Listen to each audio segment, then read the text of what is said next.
Today we're going to talk about indoor snowboard workout butter frontside 360. There are many other video tutorials on YouTube about butter frontside 360, and in this video I will mainly focus on how to do this trick on a carpet. The basic concept is to complete an over-rotated frontside 180 and hold the posture to complete the full 360-degree rotation. Number 1. Pre-requisition. Solid and frontside 180. If you haven't watched the tutorial about frontside 180 yet, I highly recommend to watch that video and get a solid foundation for 360. I'll put a link below in the description section for the frontside 180. Please note this prerequisition of frontside 180 does not mean that you just could do the 180, but really mean that you shall master all the key points that I've explained in the previous video. You need the muscle memory of the key techniques to be able to safely proceed to 360.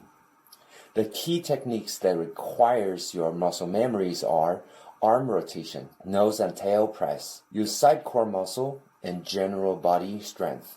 You really need these as a starting point to proceed to 360.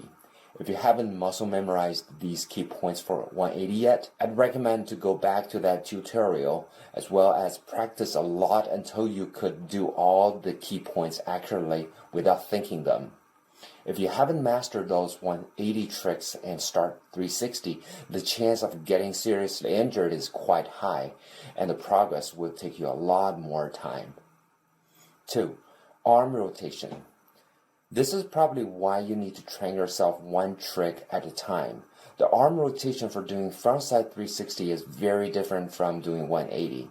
Instead of the back arm, now you need to focus on your front arm.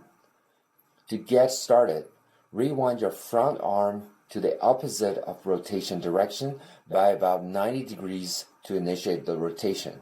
Then, swing the same front arm by about 270 degrees, or if you consider the starting position of the front arm, out of the 270 degree swing, 90 degrees are from reversing the previous rewind, and then keep swinging for another 180 degrees.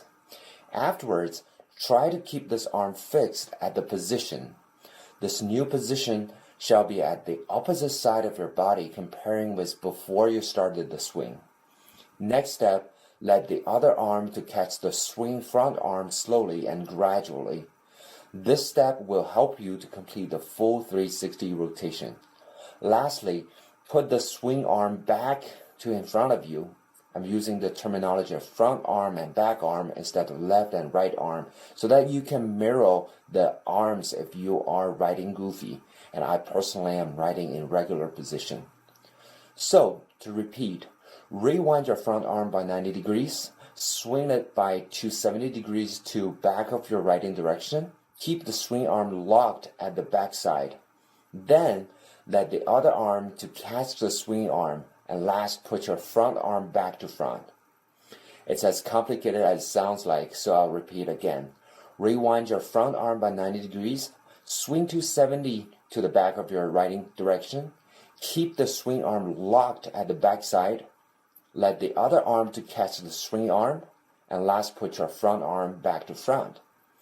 Please keep practicing this many times and try to correctly follow each of the steps. Gradually, it'll become your muscle memory when you don't need to think about it, and your body will automatically do the work for you. 3.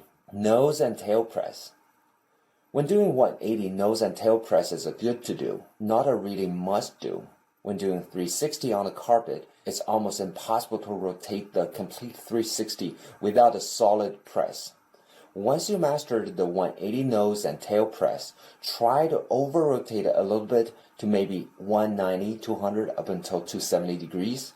This practice will help you to get more solid on the board press. By holding the press posture, the board will eventually rotate to 360 with enough practice.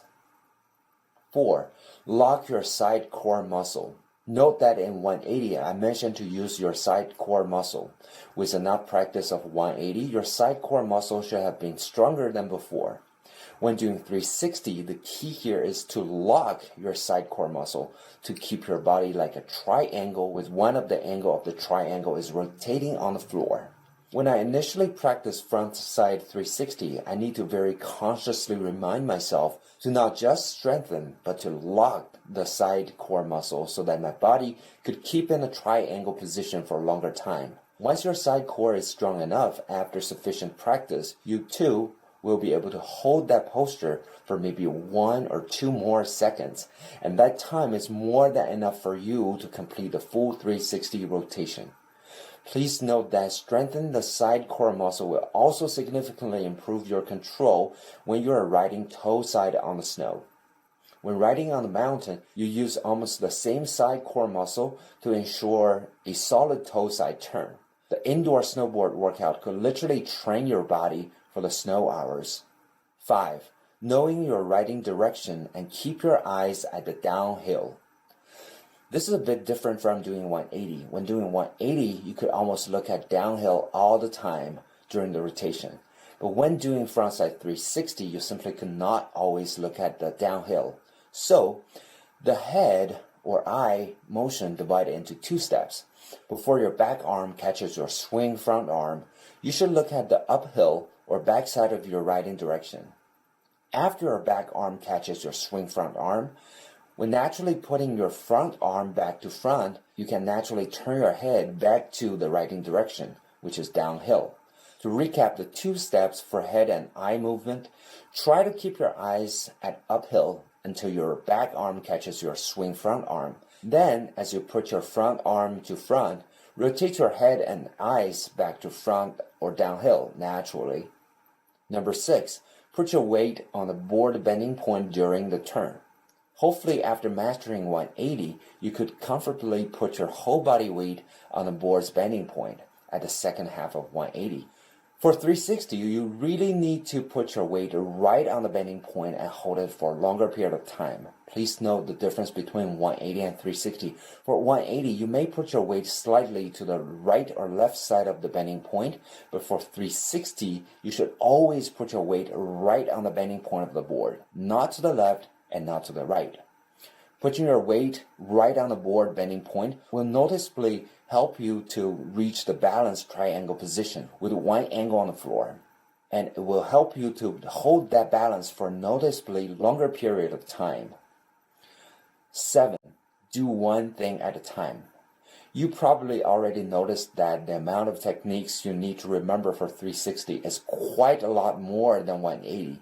Therefore, it is very naturally that you will need more time to muscle memorize all the key points. So again, do one thing at a time. For example, for maybe 30 to 40 turns, you can focus solely on arm swing or even one step of the arm swing. Once that movement becomes your muscle memory, move on to focus on the next key point. This method will help you to gradually put key point into part of yourself and memorize into the muscle instead of the brain. Be patient to yourself. If you do this workout every night for 1 hour, you should be able to muscle memorize all the tricks within a week or 2. Thanks for watching this video for indoor snowboard workout frontside 360. Hope you can enjoy the workout and master all the key points solidly. If you're interested to know more about indoor snowboard workout, please subscribe to my Home Daddy YouTube channel and browse through more tutorials and workout sessions. If you have any comments about indoor snowboard workout, please leave me a message in the comments section below. Also, if you have come up with any new tricks that is great for indoor snowboard workout, please feel free to leave me a comment as well as sending me the link of your video. Together, we could progress as a community to enjoy the fun and many benefits of snowboarding, not just on the mountain, but also at your home. I'll see you in the next video.